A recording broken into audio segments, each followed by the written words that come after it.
ओम श्री गणेशाय नमः। श्री शिव महापुराणे द्वितीयायां रुद्र संहितायां द्वितीय सती खंडे अथे विंशोऽध्याय। हिंदी अनुवाद। नारद जी ने कहा, हे तात, हे अनग, आपकी आश्चर्यजनक एवं युक्ति युक्त बात हमने सुनी और शिव शिवा का शुभ चरित्र भी हमने सुना। सभी के मोह को दूर करने वाला अत्यंत ज्ञान युक्त तथा मंगलकारक शिव सती के विवाह का वर्णन भी हमने सुना। हे महाप्राज्ञ, शिव जी के उत्तम चरित्र को जानने की पुनः मेरी इच्छा हो रही है। अतुलनीय कृपा करके उसे शीघ्र कहिए। ब्रह्मा जी ने कहा, हे मुनिवर, हे सौम्य, आपने मुझे जो शिव लीला वर्णन के प्रति प्रेरित किया उसे मैं कहता हूँ। वे अत्यंत दयालु हैं। दक्ष की कन्या तीनों लोकों की माता के साथ विवाह कर अपने घर जाकर उन्होंने जो किया वह तुम मुझसे सुनो। हे नारद, तब शिव जी गणों के साथ आनंददायक अपने स्थान पर पहुंचकर अत्यंत प्रिय नंदी से नीचे उतरे। सती के साथ अपने स्थान पर में प्रवेश कर हे नारद, लोक व्यवहार को जानने वाले शिव जी अत्यंत प्रसन्न हुए। उसके बाद शिव जी ने सती को पाकर नंदी आदि अपने गणों को पहाड़ की गुफा से चले जाने की आज्ञा दी। लोक व्यवहार को जानने वाले करुणा सागर शिव जी ने नंदी आदि अपने सभी गणों से मधुर वाणी द्वारा कहा। शिव जी ने कहा, जब मैं आप लोगों का स्मरण करूंगा तब हे गणों, तुम शीघ्र मेरे पास आ जाना। वामदेव के ऐसा कहने पर महाबलशाली वे गण अपने अपने स्थानों की ओर चले गए। शिव जी भी उन सबके चले जाने पर एकांत में अपनी पत्नी सती के साथ प्रसन्न होकर रमन करने लगे। कभी वह वन में पैदा हुए फूलों की माला बनाकर हार के स्थान पर उसे पहनाते थे। कभी जब सती दर्पण में अपना मुख देखती हैं तो शिव जी भी उसी में अपना मुख भी देखा करते थे। कभी स्थान रहने पर उसके कुंडलों को खेल ही खेल में खोल देते और फिर पहना देते और सती उन्हें साफ कर लेती थी। कभी शिव जी स्वाभाविक लाल वर्ण के इसके चरणों को सुंदर महावर से और भी लाल कर देते थे। जो बात दूसरों के सामने जोर से कभी कही जा सकती थी उसे भी शिव जी उसके मुख को देखने के लोभ से उनके कान में कहते थे। शिव जी सती को छोड़कर कभी दूर नहीं जाते थे। यदि चले जाते थे तो उस अन्य मनस्का सती के पीछे से आकर उसकी आंखों को ढक देते थे। कभी अपनी माया से शिव जी अंतर ध्यान होकर सती का आलिंगन कर लेते थे और वह डर कर व्याकुल हो जाती थी। सोने के कमल की कलिका के सदृश उसके दोनों स्तन थे। उनके ऊपर कस्तूरी का तिलक भ्रमर के सदृश दिखलाई दे रहा था। इसके स्तनों के ऊपर पड़े हुए हार को एकाएक हटाकर शिवजी बार बार उन पर अपने हाथ का स्पर्श करते थे। सती के बाजूबंद, कंगन और अंगूठियों को बार बार उतार कर पुनः उन स्थानों पर शिवजी पहना देते थे। तुम्हारे सदृश ये कालिका नाम की तुम्हारी सखी आई है, तुम इसके साथ जाओ। ऐसा कहने पर जब वह उधर देखती है तो शिवजी इनके स्तनों का स्पर्श कर लेते हैं। कभी शिवजी कामदेव के उन्माद से अचेतन होकर प्रसन्नता के साथ अपनी प्रिया के साथ सुखद काम क्रीड़ा करते थे। कभी शिवजी कमल पुष्पों तथा अन्य सुंदर पुष्पों को लाकर सती के शरीर व्यवयों पर आदर पूर्वक आभूषणों की रचना किया करते थे। भक्त वत्सल शिवजी मनोरम पर्वत कुंजों में अपनी प्रिया सती के साथ विहार किया करते थे। शिवजी सती के बिना ना कहीं जाते हैं, ना कहीं टिकते हैं, ना कहीं घूमते हैं। अधिक क्या कहा जाए, वे उनके बिना एक क्षण भी सुख नहीं पाते हैं। इस प्रकार बहुत समय तक कैलाश के पर्वत कुंजों में विहार करके कामदेव का स्मरण कर वे दोनों हिमालय पर्वत पर आ गए। शिवजी के समीप कामदेव के पहुंचने पर शिवजी की मानसिक इच्छा को जानकर वसंत ने अपने स्वरूप का विस्तार किया। सभी वृक्ष तथा लताएं खिल गई, सरोवर में कमल खिल गए और उन पर भौरे मंडराने लगे। वसंत ऋतु के आ जाने पर आनंददायक सुगंधित पवन बहने लगी। संध्याकालीन अर्ध चंद्रमा के सदृश पलाश पुष्प शोभित हो रहे थे। वृक्षों में जो फूल खिले हैं वो मानो कामदेव के बाण हैं। सरोवरों में विकसित कमल पुष्प सुशोभित हो रहे थे। सुगंधित वायु देवता सभी को मोहित करने के लिए तत्पर हो रहे थे। पीले वर्णों के फूल से युक्त नाग केसर के वृक्ष कामदेव की पताका की भांति शिवजी के पास दिखलाई दे रहे थे। लवंग लता की सुगंधी ने वायु को सुगंधित करके सबसे पहले कामी पुरुषों के मनों को मोहित किया। आकृति में सुंदर मंद मंद गूंजते हुए तथा आम की मंजरियों पर मंडराने वाले भौरे ऐसे शोभित हो रहे थे मानो वे कामदेव का पलंग हो। जिस प्रकार ज्ञान के प्रकाश से मुनियों की चित्त निर्मल हो जाते हैं, उसी प्रकार उस समय खिले हुए कमलों से निर्मल जल सुशोभित हो रहे थे। सूर्य की किरणों के स्पर्श से बर्फ गलकर बह गई थी और सरोवरों के जल घटने लग गए थे। रातें चंद्रमा के साथ प्रसन्न एवं ओढ़नी रहित हो गई थी। जिस प्रकार प्रियतम के साथ कामिनियाँ होती हैं, उस समय महादेव जी सती के साथ उस उत्तम पर्वत पर स्वच्छंद होकर कुंजों तथा नदी के तटों पर विहार करने लगे। हे मुनिवर, दक्ष पुत्री उस समय शिव जी के साथ अत्यंत शोभित हो रही थी और शिव जी भी उसके बिना सुखी नहीं रहते थे।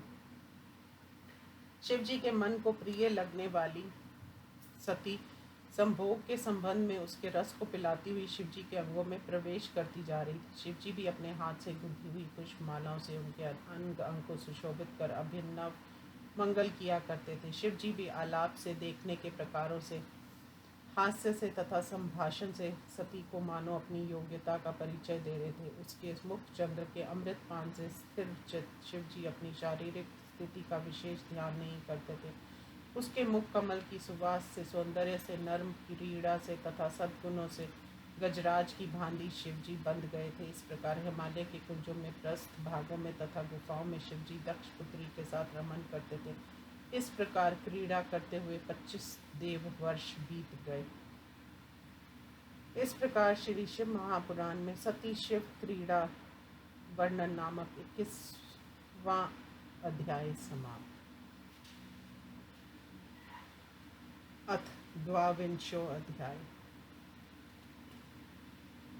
ब्रह्मा जी ने कहा, वर्षा ऋतु के प्रारंभ होने के बाद किसी दिन दक्ष कन्या सती ने कैलाश पर्वत की समतल भूमि पर बैठे हुए शिव जी से कहा। सती ने कहा, हे देवताओं के भी पूज्य महादेव जी, मेरे भी प्राणों के प्रिय हे मानद, मेरी बात को सुनकर उसे पूरा कर दीजिए। ये अत्यंत असहनीय वर्षा काल आ गया है। अनेक वर्षों के वर्षा के मेघों से दसों दिशाएं छा गई हैं। वेग से बहने वाली हवाएं हृदय को कंपित कर दे रही हैं तथा कदम के पराग से युक्त जल की बूंदें पड़ने लगी हैं। मेघ गरज रहे हैं, निरंतर जलधाराएं बरस रही हैं। बिजली रूपी पताकाओं से युक्त इन मेघों को देखकर किसका मन विचलित नहीं हो जाता। बादलों के घिर जाने के कारण ना सूर्य दिखलाई दे रहा है, ना चंद्रमा। विरहीजनों को कष्ट देने वाला दिन भी रात जैसा लग रहा है। हे शिवजी, वायु के वेग से प्रेरित गरजते हुए मेघ आकाश में घूमते हुए ऐसे लगते हैं मानो वे लोगों के सिर पर गिर रहे हों। हे शिवजी, हवा के झोंकों से आहत बड़े बड़े पेड़ ऐसे लगते हैं मानो वे आकाश में नाच रहे हों। वे वृक्ष भीरू पुरुषों को भयभीत और कामी पुरुषों को आनंद दे रहे हैं। चिकने तथा काले सुरमा के सदृश बादलों के ऊपर उड़ती हुई बक पंक्ति उस प्रकार शोभा पा रही है जैसे यमुना नदी के ऊपर बहती हुई फेन राशि हो।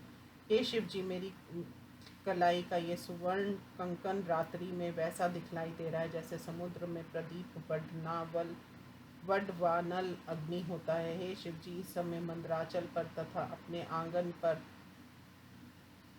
भी नए पौधे उग रहे हैं। दूसरे स्थानों की मैं क्या चर्चा करूं। काले, सफ़ेद तथा लाल वर्ण के मेघों से घिरा हुआ ये मंदराचल के समीप स्थित हिमालय वैसा शोभित हो रहा है जैसे पक्षियों से घिरा हुआ क्षीर समुद्र होता है, विविध प्रकार की शोभाओं को दिखलाते हुए, जिसके चारों ओर किंशुक वृक्ष शोभित हो रहे हैं जैसे कलयुग में सज्जनों को छोड़कर लक्ष्मी ऊंच नीच पुरुषों के पास चली जाती है। मंदराचल के बादलों की ध्वनि को सुनकर प्रसन्न हुए मोर नाचते समय पीठ को दिखलाकर प्रत्येक वन में केका शब्द का उच्चारण कर रहे हैं। बादलों के लिए उत्सुक चातकों की कर्ण प्रिय एवं मनमोहक वाणी सुनाई दे रही है। पथिकों को ये मूसलाधार पानी बरसा कर पीड़ित कर रहे हैं।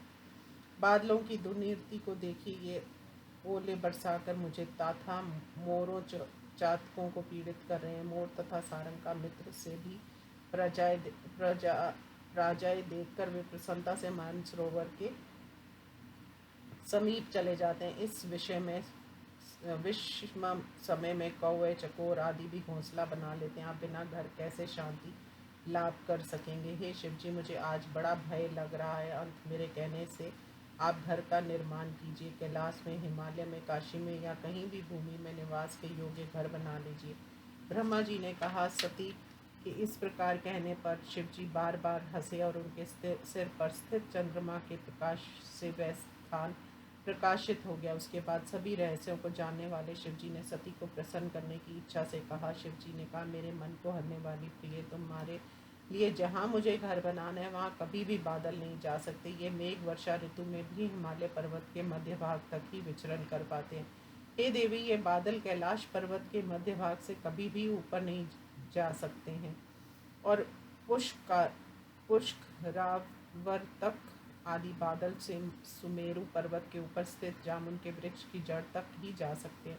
इस प्रकार मैंने पर्वत श्रेष्ठों का वर्णन कर दिया है। अब तुम शीघ्र बतलाओ कि तुम कहाँ निवास करना चाहती हो। हिमालय पर्वत पर सुनहले पंखों वाले अनिल वृंद नामक पक्षी विशेष अपने ऊंचे तथा मधुर स्वरों से तुम्हारे इच्छा विहारों का वर्णन कर तुम्हारा मनोविनोद करेंगे। वहाँ सिद्ध सुंदरियाँ तुम्हारे स्वेच्छा विहार करते समय मणि जटित वेदी रूप आसन तुम्हें अर्पित करेंगी और विविध प्रकार के फूलों को लाकर तुम्हें देना चाहेंगी। नाग कन्याएं, पर्वत कन्याएं तथा किन्नरियाँ ये सभी स्वेच्छा विहार काल में तुम्हारी सहायता करेंगी। वहाँ रहने वाली अति सुंदरियाँ देवा गनाएं तुम्हारे इस अनुपम रूप तथा तुम्हारे मुख को निहार कर अपने रूप तथा गुणों का तिरस्कार करती हुई एक टक लगाकर तुम्हें देखा करेंगी। पर्वत राज की स्त्री जो मेनका अपने रूप तथा गुणों से तीनों लोकों में प्रसिद्ध है, वे भी विविध भांति तुम्हारा मनोविनाद सदैव किया करेगी। गिरिराज को नमन करने वाले सभी नगर निवासी उदारता पूर्वक तुम्हारे साथ प्रेम करेंगे।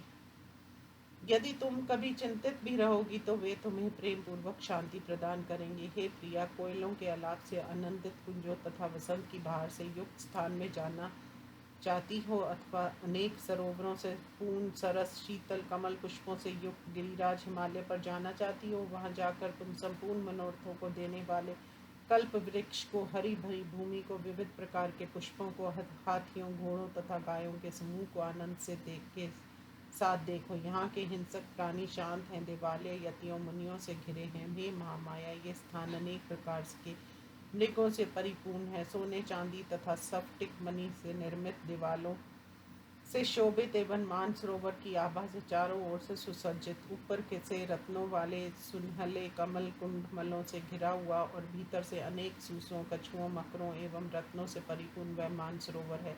उसमें मनोरम नील कमल आदि भी खिले हैं। हे सती, एत्येव वहाँ का वातावरण चारों ओर से सुवासित है। जहाँ वहाँ के अन्य सरोवर भी सुगंधित जलों से परिपूर्ण हैं। उनके तटों पर उगे हुए ऊंचे ऊंचे वृक्ष तथा हरी भरी भूमि वहाँ की शोभा को बढ़ा रही है। यहाँ से होर के वृक्ष अपनी शाखाओं को हिलाकर मानो नाच रहे हैं अथवा मानो कामदेव को हटा रहे हों। ये सरोवर सरसों तथा मत चकवे चकवियों से सुशोभित हो रहे हैं। मधुर शब्द करने वाले, आनंद देने वाले तथा काम को बढ़ाने वाले भ्रमरों तथा पक्षियों से गुंजायमान है। इंद्र, कुबेर, यम, वरुण इन चार दिशाओं के स्वामियों तथा मारुत आदि विदिशाओं के स्वामियों की नगरियों से जिस सुमेरु पर्वत की चोटियां देवालय के रूप में शोभित हो रही हैं, जो रंभा, शची, मेनका आदि अप्सरागणों से सेवित हैं, सभी पर्वतों में श्रेष्ठ अत्यंत रमणीय महागिरी में विहार करके निवास करना चाहती हो, वहाँ इंद्रानी देवी अप्सराओं के साथ प्रतिदिन तुम्हारी सहायता करेंगी, अथवा जिसके चारों ओर कुबेर की नगरी सुशोभित है उस कैलाश पर्वत पर रहना चाहती हो, अथवा जहाँ पूर्ण चंद के सदृश उज्ज्वल गंगा जल बहता रहता है, ऐसी गुफाओं में जहाँ ब्रह्मा कन्याएं सुंदर गाना गाया करती हैं वहाँ निवास करना चाहती हो, अनेक मृगों से युक्त, सैकड़ों कमल पुष्पों से व्याप्त, सभी गुणों तथा सभी पदार्थों से युक्त सुमेरु पर्वत से भी सुंदर इन स्थानों में से जहाँ भी तुम्हारी इच्छा हो उसे मुझे बतलाओ, मैं शीघ्र ही वहाँ तुम्हारा निवास बना दूँ। ब्रह्मा जी ने कहा। शिव जी के इतना कहने के बाद सती ने धीरे से अपने रहने योग्य स्थान का वर्णन किया। सती ने कहा, मैं आपके साथ हिमालय में ही रहना चाहती हूँ, अंत आप यहाँ शीघ्र घर का निर्माण कराइए। ब्रह्मा जी ने कहा। सती के उस वाक्य को सुनकर प्रसन्न हो शिव जी सती के साथ हिमालय के उच्च शिखर पर गए, जो सिद्धगणों की स्त्रियों से सेवित है, जहाँ पक्षी भी नहीं जा सकते और जहाँ कमलों से युक्त सरोवर शोभित है। विविध वर्ण वाले कमलों से वह शिखर चितकबरा सा दिखलाई दे रहा था। बाल सूर्य के सदृश प्रभा वाले शिव जी सती के साथ वहां बैठे। स्फटिक और अभ्रक के समान उज्ज्वल वह पर्वत हरी घास तथा पेड़ों से सुशोभित हो रहा था। अनेक वर्ण के पुष्पों तथा सरोवरों से युक्त था। फूलों से लदे हुए पेड़ों के अग्रभागों में भौरे गुंजायमान हो रहे थे। कमल, नील कमल भी वहाँ खिले हुए थे। मत वाले चक्रवाक, कादम, हंस, शंकु, सारस, क्रोंच आदि पक्षियों से वह शोभित एवं मुखरित था। पुरुष कोयलों की मधुर वाणी से तथा उनके समूह से सेवित किन्नर सिद्ध गुआक तथा अप्सराओं से सेवित विदाधिरियाँ तथा किन्नरियाँ जहाँ विहार कर रही हैं, और पर्वतीय युवतियाँ तथा कन्याओं से युक्त मृदंग पटह वीणा सितार वाद्यों के अनुसार नृत्य करती हुई अप्सराओं से सुशोभित दिव्य बावड़ियों तथा उनमें विकसित पुष्पों से आती हुई सुगंधि से व्याप्त एवं कुंजों से सुशोभित शैलराज के समीप वाले शिखर पर शिवजी ने सती के साथ बहुत समय तक विहार किया। उस वर्ग के समान सुखद स्थान में देव वर्षों के प्रमाण से 10,000 वर्षों तक प्रसन्नतापूर्वक शिवजी सती के साथ रमन किए। शिवजी कभी उस स्थान से दूसरे स्थान पर चले जाते और कभी देवी देवताओं से घिरे हुए सुमेरु पर्वत के शिखर पर चले जाते, कभी द्वीपों बगीचों वनों तथा पृथ्वी पर जाकर पुनः अपने स्थान पर आकर सती के साथ सुखपूर्वक रमन करते थे। शिवजी ने यज्ञ ब्रह्मा चिंतन तपस्या इन सब को छोड़कर केवल सती के साथ प्रेम कर डाला। इस प्रकार शिवजी सती के और सती शिवजी के मुख को देखकर समय बिताते थे। इस प्रकार परस्पर के संपर्क से काली और शिव प्रेम रूपी जल का सिंचन करते हुए अनुराग रूपी वृक्ष को बढ़ाने लगे। इस प्रकार श्री शिव महापुराण में शिव शिवा विहार वर्णन नामक 22वां अध्याय समाप्त। ओम नमो शिवाय।